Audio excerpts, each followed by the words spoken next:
Welcome to this week's Bible reading and my reflections. This week's reading is from John's Gospel, chapter 12, and I'm starting to read at the first verse. 6 days before the Passover, Jesus arrived at Bethany, where Lazarus lived, whom Jesus had raised from the dead. Here, a dinner was given in Jesus' honor. Martha served, while Lazarus was among those reclining at the table with him. Then Mary took about a pint of pure nard, an expensive perfume. She poured it on Jesus' feet and wiped his feet with her hair, and the house was filled with the fragrance of the perfume. But one of his disciples, Judas Iscariot, who was later to betray him, objected. Why wasn't this perfume sold and the money given to the poor? It was worth a year's wages. He did not say this because he cared about the poor, but because he was a thief. As keeper of the money bag, he used to help himself to what was put into it. Leave her alone, Jesus replied. It was intended that she should save this perfume for the day of my burial. You will always have the poor among you, but you will not always have me. Can you picture the scene? You're in charge of getting things ready for a family celebration, perhaps a significant birthday of a family member. You've invited your friends and family members. You're a bit tense before the guests start arriving and busy doing those last-minute preparations. Then the doorbell rings and the guests start arriving. You make sure they've all got drinks and bring round the nibbles. There's a good atmosphere. People are chatting away and laughing. The party is going well. The doorbell rings again and you go to open the door. Your heart sinks as there stands your youngest sister, the one with all the body piercings, the one with no decorum, who has no idea how to behave appropriately. The one who at the last family gathering caused such a scene by drinking too much and dancing in an outrageous way and being loud and rude. There she is wearing a really short skirt. Reluctantly, you let her in, but you know that she's going to wreck the atmosphere in the party.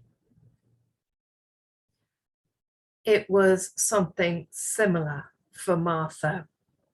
They were giving a dinner in honor of Jesus in their house, the house of Lazarus, Martha, and Mary. Jesus is on his way to Jerusalem for the last time. This is the last time that he will be a guest at their house. Jesus knew that. Perhaps the others guessed it too. He had so many enemies plotting against him, and Jesus raising Lazarus from the dead a few weeks earlier had just gone and made it worse. His enemies were now even more determined to get rid of him and have him put to death. And Jesus is on his way to the place where his enemies hold sway. He's going to Jerusalem. So they've organized a dinner in Jesus's honor. The atmosphere must have been pretty tense among Jesus's disciples and friends. We can only imagine Jesus's state of mind. With all his enemies without, in this house, he must have so longed for peace and unity amongst his friends for this one evening. So Martha was doing her best, doing what was expected of her. She was serving. And Lazarus, her brother, is doing what was expected of him. He was reclining with Jesus and the other male guests at the table. And then there's Mary. Oh dear, Mary. What can you say about Mary? What an embarrassment. What an exhibitionist. She comes in with a jar of expensive perfume that has cost about a year's wage. And then in front of everyone, she has poured the perfume on Jesus's feet. Pouring it on Jesus's head would have been slightly better. The head was the place you usually anointed people. But no, she chose Jesus's feet, the part the servants usually attend to. And then she takes down her hair. That's not what respectable women do in public. And she wiped Jesus's feet with her hair. This is outrageous behavior. Has she no shame? Why would she do that? Why would she do that? How about because she wanted to worship Jesus with everything that she had? How about because she wanted Jesus to know how much she thought of him? How about she did it because what Jesus thought about her was more important to her than risking the wrath of her sister, the sneering of some diners, the outrage of others? What Jesus thought about her was more important to Mary than her reputation. How do we let Jesus know how much we think of him? Are we prepared to risk the anger of some, the sneers of some, the outrage of others? Are we prepared to risk our reputation? I would hazard a guess that most of us are more like Martha, keeping to social norms in our worship as in other areas of life. Or perhaps we're like Judas in this account. It's hard to put aside what we know about Judas Iscariot, that he betrayed Jesus to the religious authorities, but that was later. In this incident, Judas is the sensible one, the cautious and reliable one.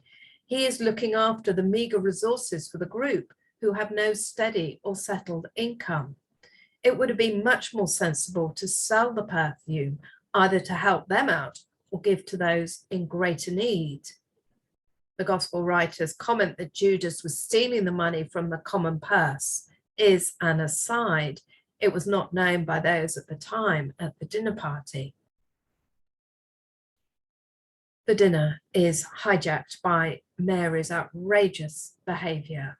And if that's not bad enough, it goes from bad to worse when Judas speaks up, probably speaking to Mary, possibly to Jesus, possibly speaking to everyone.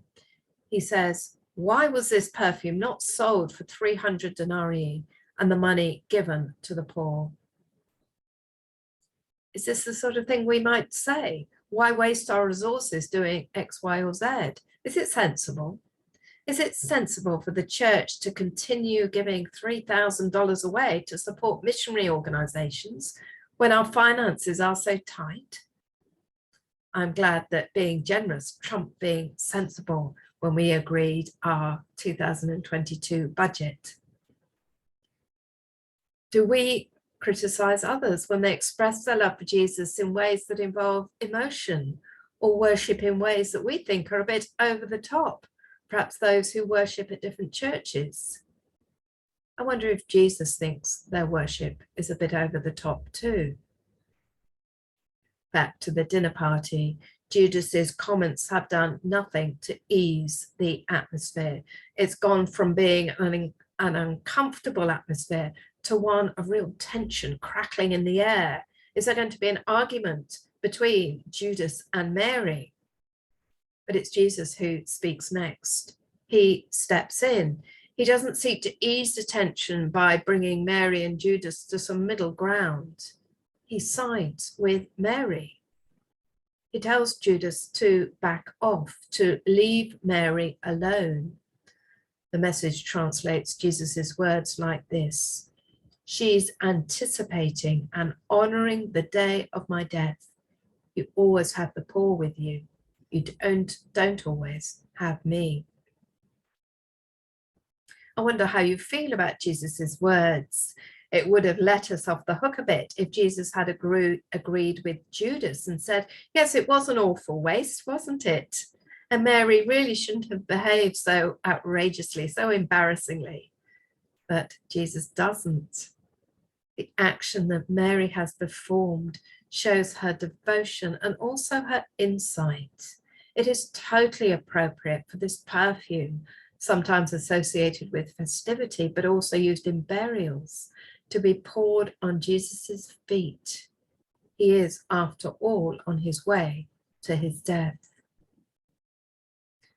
At the end of the dinner, when it was time to climb into bed, it would have been Mary who ended the day knowing that she had done what she had to do.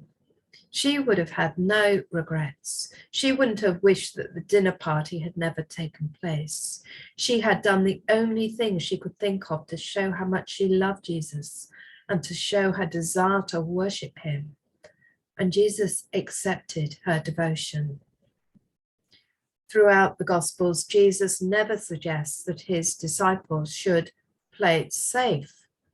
When he sent the 72 off to proclaim the good news, he told them not to take a bag or purse or sandals. That's a bit risky. In the parable of the talents or bags of gold, the one who buried his one bag to keep it safe came in for particular censure. Those who put their money to work and made more were praised. And God likes passion. In Revelation chapter 3, verse 15, God speaks to the church of Laodicea. I know your works. You are neither cold nor hot. I wish that you were either cold or hot. So because you are lukewarm, neither cold or hot, I'm about to spit you out of my mouth. You can't accuse Mary of being lukewarm in her devotion to Jesus. Love the Lord your God with all your heart, all your soul, all your mind, and all your strength.